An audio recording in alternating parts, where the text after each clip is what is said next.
नमस्कार, आप सभी का स्वागत है हमारे यूट्यूब चैनल में।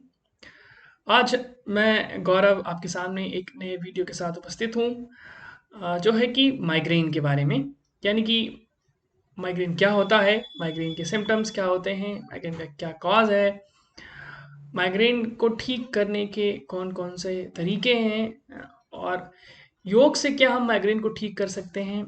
अगर ठीक कर सकते हैं तो योग कैसे माइग्रेन पे काम करेगा तो कौन-कौन से आसन करें, कौन से प्राणायाम करें, कौन से मेडिटेशन करें, या अगर कोई और भी क्रियाएँ हैं, मान लिया क्लीज़िंग प्रैक्टिसेस है, तो कौन-कौन सी क्लीज़िंग प्रैक्टिसेस को कितनी देर के लिए करें, कब करें, इन सब बारे में विस्तृत से हम बात करेंगे। ये वीडियो बहुत ही इन्फॉर्मेटिव होने वाला है। जिसको भी है आपके परिवार में अगर किसी को है, आपके फैमिली मेंबर्स में किसी को है, या आप खुद इस पीड़ा से ग्रसित हैं, तो ये एक पूरा वीडियो को ज़रूर देखें। इसमें आपको पूरी जानकारी मिलेगी। ज़्यादातर लोगों के पास आधी-अधूरी जानकारी होती है। दे नो कि कौन-सा प्राणायाम करना चाहिए, बट दे डोंट नो कि कब कितना करना चाहिए, किस रेशियो में करना चाहिए। ऐसे बहुत सारी छोटी-छोटी बारीकियाँ होती हैं जिनके साथ यदि आप प्रैक्टिस करते हैं, जिनको अपनाते हैं, तो निश्चित तौर पर योगा माइग्रेन में बहुत ही हेल्पफुल है, बहुत ही लाभदायक है। तो चलिए शुरू करते हैं। माइग्रेन एक न्यूरोलॉजिकल प्रॉब्लम है जो आपको सर में दर्द पैदा करती है, या सर में दर्द जिसके कारण से होता है। अक्सर ये दर्द बहुत हल्का हो सकता है, या थोड़ा थोड़ा तीव्र हो सकता है, फिर बहुत तीव्र हो सकता है। ये वेरी कर सकता है पर्सन टू पर्सन। ज़्यादातर केसेस में क्या होता है कि सर के किसी आधे हिस्से में माइग्रेन का दर्द होता है। ये पूरे हिस्से में नहीं होता है। कुछ लोग ऐसा कंप्लेन करते हैं कि उनके एक हिस्से से माइग्रेन का दर्द शुरू हुआ, धीरे-धीरे वो पूरे सर में फैल गया, पूरा सर दुखने लगा। या कुछ लोग शुरू करते हैं कि पूरे सर से शुरू हुआ, फिर एक पर्टिकुलर साइड में टिक गया, यानी कि पहले जब फीलिंग स्टार्ट हुआ तो पूरे सर में दर्द था, बाद में वो लेफ्ट साइड या राइट साइड या किसी सर के एक हिस्से में वो दर्द टिक गया, और फिर वो 24 घंटे, 12 घंटे, 15 घंटे, 2 से 3 दिन तक भी लोगों को ऐसे सिम्पटम्स रहते हैं।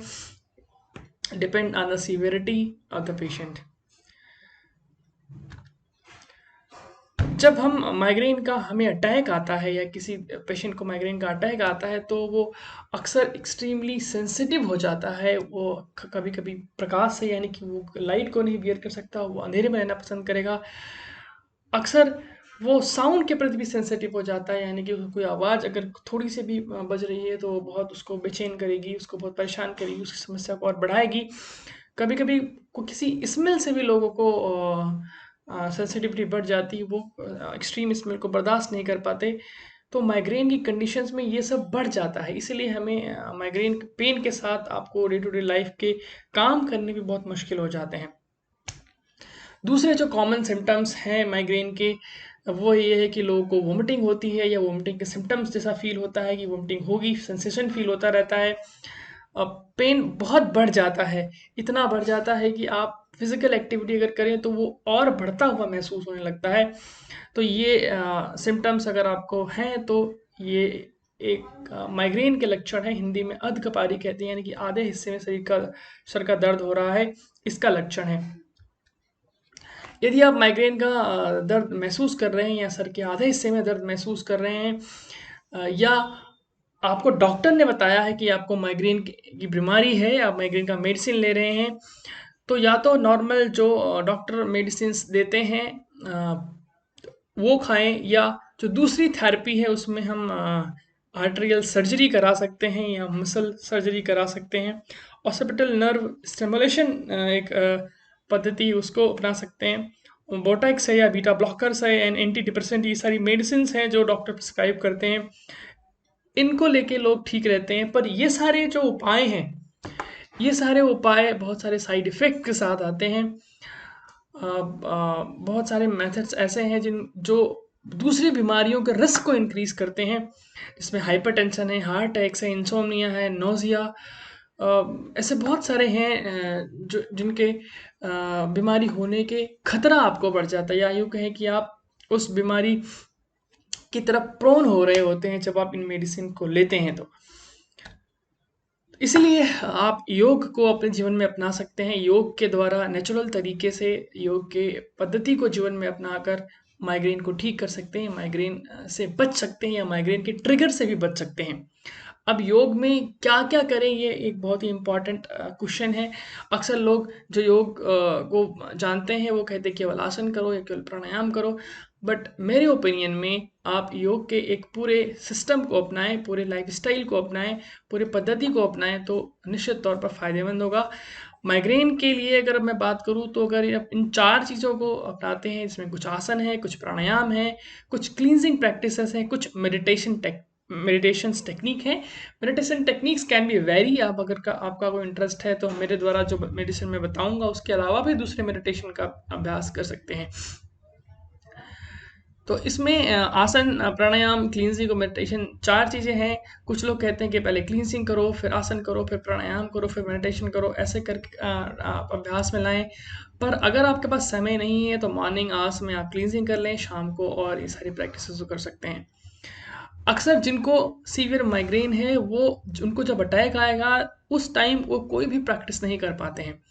तो मैं उनको सलाह दूंगा कि उनको जब ये अटैक ना हो उस टाइम अगर अभ्यास करते हैं तो धीरे धीरे जो माइग्रेन के स्ट्रोक्स का जो ड्यूरेशन है, जो गैप है, वो गैप वो बढ़ा पाएंगे और उसको अवॉइड कर पाएंगे। या दूसरे शब्दों में मैं कहूँ तो वो जो ट्रिगर आता है, जो ट्रिगर उस अटैक को लेके आता है, उस ट्रिगर को बचा पाएंगे और धीरे धीरे योगा आपके लाइफ में, आपके पूरे लाइफ स्टाइल में, आपके शरीर में, आपके मन में, आपके मस्तिष्क में चेंज लाना शुरू करेगा और आप धीरे धीरे ठीक होने लगेंगे। तो यदि आप आसन की बात करें तो कौन कौन से आसन है इसको आप करना चाहिए। पहला है हस्तपाद आसन, जिसमें हम खड़े होकर पैर के टोस को टच करने की कोशिश करते हैं। दूसरा है सेतुबंद आसन, इसमें हम लेट करके दोनों पैर फोल्ड करके अपनी बैक को उठाते हैं और थोड़ा स्पाइन को स्ट्रेच करते हुए, लोअर एब्डोमेन को स्ट्रेच करते हुए होल्ड करते हैं। तीसरा है चाइल्ड पोस्चर या सांख आसन कहा जाता है, शिशु आसन भी कहते हैं। उसमें आप वज्रासन में बैठकर दोनों हाथ ऊपर उठाते हैं, फिर सांस छोड़ते हुए आगे की ओर झुकते हैं, थोड़ी देर वहां पर होल्ड करते हैं। तीसरा है मार्जरी आसन, इसमें आप टेबल पोस्चर में कहें या कैट पोस्चर में आकर के अपनी स्पाइन को स्ट्रेच करते हैं।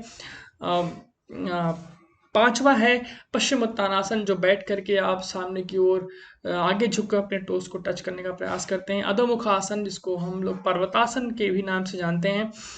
सातवां आसन है पद्मासन। अगर कोई पद्मासन नहीं कर पा रहा है तो अपने को बहुत जबरदस्ती ना करें, आप अर्ध पद्मासन का भी अभ्यास कर सकते हैं।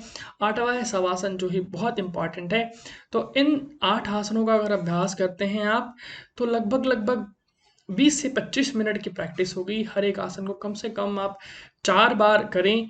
आसन का करने का तरीका ये है कि मान लिया हस्तपाद आसन करते हैं तो उसके साथ थोड़ा सा बैक बेंड का अभ्यास भी करें, काउंटर बैलेंस का अभ्यास करें, या किसी योगा टीचर के गाइडेंस में अगर इन आसनों को करेंगे तो ये और भी इफेक्टिव होंगे। आप चाहे तो इनको करने का तरीका क्या होता है इसका भी एक हम अलग से वीडियो अपलोड कर देंगे। इसमें सारी क्रियाएं जो हम बता रहे हैं उनको हम करके भी दिखाएंगे और उस पर्टिकुलर सीरीज को, उस पर्टिकुलर वीडियो को आप फॉलो कर सकते हैं और हमारे साथ आप वीडियो देखकर भी प्रैक्टिस कर सकते हैं। अब यदि प्राणायाम की बात करें तो मैं इन 5 प्राणायाम की बात करूंगा जिनको हमने बहुत ही कई सारे पेशेंट्स पर अप्लाई किया है, कई सारे पेशेंट्स पर को कराया है और उनको बहुत ही अच्छा रिजल्ट मिला है। पहला अनुलोम विलोम, कम से कम 5 मिनट आप अनुलोम विलोम करें, 5 मिनट नाड़ी शोधन का अभ्यास करें और 5 मिनट शीतली प्राणायाम, 5 मिनट चंद्रभेदी प्राणायाम और 5 मिनट भ्रामरी प्राणायाम। मैं 5-5 मिनट इसलिए कह रहा हूँ कि प्राणायाम आपके अंदर जो प्राणिक चैनल्स को खोलने का और प्राण को इम्प्रूव करने का, प्राण के प्रवाह को ठीक करने का काम करता है। ये बहुत ही लाभकारी है। तो आप 25 मिनट का प्राणायाम रोज अभ्यास करें, आपको निश्चित तौर पर विद इन अ वीक वो जो ट्रिगर है उसको टालने में जो आपकी कैपेसिटी है वो बढ़ने लगेगी और आपको निश्चित तौर पर लाभ होना शुरू हो जाएगा। क्लींजिंग की बात करें तो क्लींजिंग में खासकर जो माइग्रेन के लोग होते हैं इनको अक्सर ट्रिगर पेट की दिक्कत से शुरू होता है। कभी गैस बन जाती है, कभी एसिडिटी बन जाती है, कभी डाइजेशन सही से नहीं होता, कभी कॉन्स्टिपेशन हो जाता है। तो ये अक्सर छोटे छोटे ट्रिगर है जहाँ से शुरुआत होती है, जहाँ से वो स्टार्टिंग फीलिंग जो होती है कि सर हल्का भारी फील होने लगा है, वो सब ज़्यादातर इन कारणों से होता है। तो उसके लिए आप लघु संग प्रक्षालन का अभ्यास कर सकते हैं। अगर कोई इंसान कमज़ोर है, वीक है, तो वो एनिमा ले सकता है। पेट्स को साफ रखना पहला प्रायोरिटी होना चाहिए। और दूसरा, आप अपने नेज़ल सिस्टम को क्लीन कर रखें तो जलनेति का अभ्यास कर सकते हैं। तीसरा, जिनको ज़्यादा पित्त बनता है उनको भी अक्सर माइग्रेन का अटैक ज़्यादा आता है, माइग्रेन की शिकायत ज़्यादा होती है, तो वो लोग वमन का अभ्यास कर सकते हैं। तो जलनेति करना है, वमन करना है आपको। वमन आप हर हफ्ते में 1 बार कर सकते हैं, जलनेति आप रेगुलर कर सकते हैं। लघु संप्रक्षालन अगर आप कर पा रहे हैं तो महीने में 1 बार भी कर लें तो it's very good for the patient of migraine. अगर आप एनीमा भी लेते हैं तो एनीमा का भी साइंटिफिक तरीका है लेने का। उसको भी आप 15 दिन में 1 बार या हफ्ते में 1 बार लेकर अपने पेट को साफ रखने का प्रयास करें। कोशिश करें कि आप फाइबर युक्त भोजन करें। फाइबर युक्त अगर भोजन करेंगे तो निश्चित तौर पर आपका पेट साफ रहेगा। और खाना लाइट रखें, खाना बहुत मसालेदार, बहुत ऐसा ना रखें जो गैस बनाने के काम आए या फिर जो अपच को पैदा करे। तो खाना जितना सात्विक होगा उतना ही हम ट्रिगर से भी दूर रह पाएंगे। और इन क्लींजिंग प्रैक्टिसेस को अपनाकर आप अपना डाइजेस्टिव सिस्टम ठीक कर सकते हैं, जो कि ट्रिगर को दूर रखने में और माइग्रेन को ठीक करने में आपकी मदद करेगा। अगला जो है वो मेडिटेशन है। या meditation is very important because ये आपको तनाव से बचाएगा। जो तनाव है वो तनाव भी माइग्रेन का एक बहुत बड़ा कारण है, माइग्रेन के ट्रिगर्स का बहुत बड़ा कारण है। तो इसलिए आप प्रणव ध्यान, जिसमें हम ओम चैंट करते हैं, उसका तरीका है प्रॉपर, हर एक स्टेप्स को फॉलो करना होता है, वो कर सकते हैं। या फिर आप योग निद्रा का अभ्यास कर सकते हैं। हमारे इसी चैनल पर योग निद्रा की वीडियो अपलोड है, आप जाकर देख सकते हैं। उसका भी अभ्यास आप रोज करेंगे तो बहुत ही लाभ मिलेगा आपको।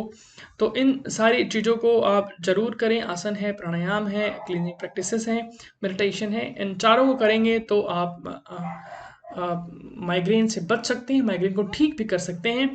मैं फिर से कह दूं, अगर किसी के पास टाइम नहीं है कि वो एक साथ इन सारी प्रैक्टिसेस को नहीं कर सकता, तो you can distribute your practice in 2 sessions. मतलब आप 2 भागों में अपने प्रैक्टिस को बांट सकते हैं। पहला, मॉर्निंग में आप क्लींजिंग प्रैक्टिसेस और प्राणायाम कर लीजिए, शाम को आप आसन और ध्यान कर लीजिए, जिससे आपका इम्यून सिस्टम, आपका शरीर माइग्रेन से लड़ सके, माइग्रेन को ठीक कर सके, और आप दवाओं को छोड़कर डायरेक्ट योग से ठीक हो सकें। एक और बात मुझे अभी याद आ रही है कि जो लोग मेडिसिन ले रहे हैं वो थोड़े दिन मेडिसिन के साथ योगा करें और धीरे धीरे अपने मेडिसिन के डोज को कम करने का प्रयास करें। आपको डायरेक्टली मेडिसिन बंद नहीं करनी है।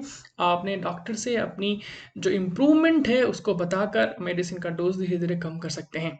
आशा है आप सभी को यह वीडियो पसंद आया होगा, इन्फॉर्मेटिव लगा होगा। अगर आपको कुछ जानकारी मिली है, आपको पसंद आया है, तो हमारे चैनल को सब्सक्राइब करें, लाइक करें, शेयर करें। और वीडियो अगर आपको लग रहा है किसी के लिए इम्पॉर्टेंट हो सकता है, किसी के काम आ सकता है, योग उसके जीवन में कुछ चेंज ला सकता है, तो उसको उन लोगों तक पहुंचाएं, अपने फैमिली मेम्बर्स, अपने फ्रेंड्स को शेयर करें। जल्दी फिर मिलेंगे एक नए टॉपिक पर डिस्कस करते हुए। सभी को बहुत बहुत धन्यवाद। नमस्कार। God bless you all.